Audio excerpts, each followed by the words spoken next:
ঠান্ডা পড়তে পড়তে যে পরিমাণে গরম পড়েছে তার জন্য আজকে চিন্তা করলাম যে একটু শুক্তো বানাই। এই যে তাই আজকে বানিয়ে ফেলেছি শুক্তো, একদম ঘরোয়া পদ্ধতিতে সিম্পলভাবে শুক্তো বানিয়ে ফেলেছি। দেখো এই যে প্রথমে ওই উচ্ছেগুলো ভালোভাবে কেটে নিয়ে সেটা ভালো করে লাল লাল করে ভেজেছি, আর এই বেগুনগুলো আলাদা করে ভেজে নিচ্ছি। সমস্ত সবজিগুলো কিন্তু লম্বা লম্বা করে কেটে নিতে হবে। এরপরে এই যে কড়াইতে সাদা তেল দিয়েছি, দিয়ে গরম করে তারপর পাঁচফোড়ন ফোড়ন দিয়েছি। তারপরে এই যে কলা, গাজর, আর তার সঙ্গে হচ্ছে মিষ্টি আলু, যেটা লাল আলু বলে, আর সাদা আলু, আমরা যে গোল আলু খাই সেই আলু একসঙ্গে লাল লাল করে ভেজে নেব। আর লবণ দিয়ে ভেজে নেব আস্তে আস্তে, যাতে ভাজতে ভাজতে সবজিটাও সিদ্ধ হয়ে যায় আর ভাজাটাও ভালোভাবে হয়ে যায়।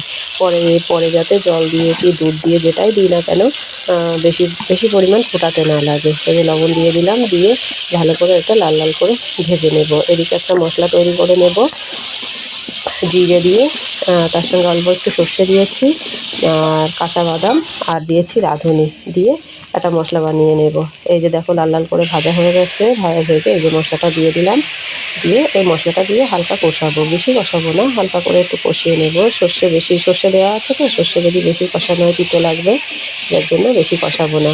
এই যে নাড়াচাড়া করে নিচ্ছি, এই হলুদ দিতে ভুলে গেছি, এবার হলুদটা দিয়ে নেবো। এই যে হলুদ দিয়ে নিয়েছি, দিয়ে এবার এটা ভালো করে মিশিয়ে নেব। হলুদটা সব মশলার সঙ্গে সবজির সঙ্গে মিশিয়ে নিয়ে তারপরে মিশিয়ে নিয়ে এর মধ্যে দিয়ে দেবো দুধ।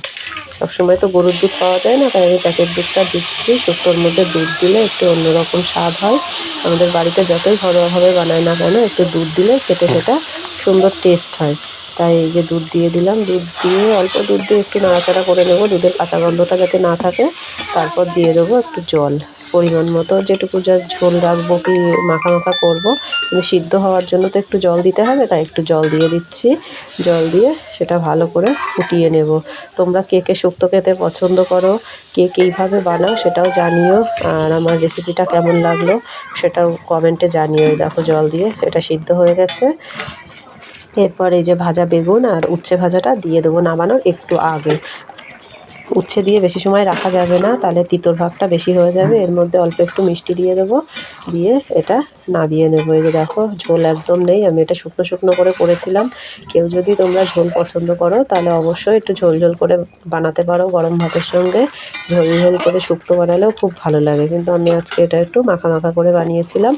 দেখো এই যে একদম ঝোল শুকিয়ে গেছে, কেমন হয়েছে জানিও। কিন্তু আমরা তো খেয়ে দেখেছি, খুবই সুন্দর হয়েছে, খুব সুস্বাদু। গরমে, এখন তো হালকা গরম পড়েছে, যখন খুব গরম পড়বে এই শুক্তোটা খেতে অসাধারণ লাগবে।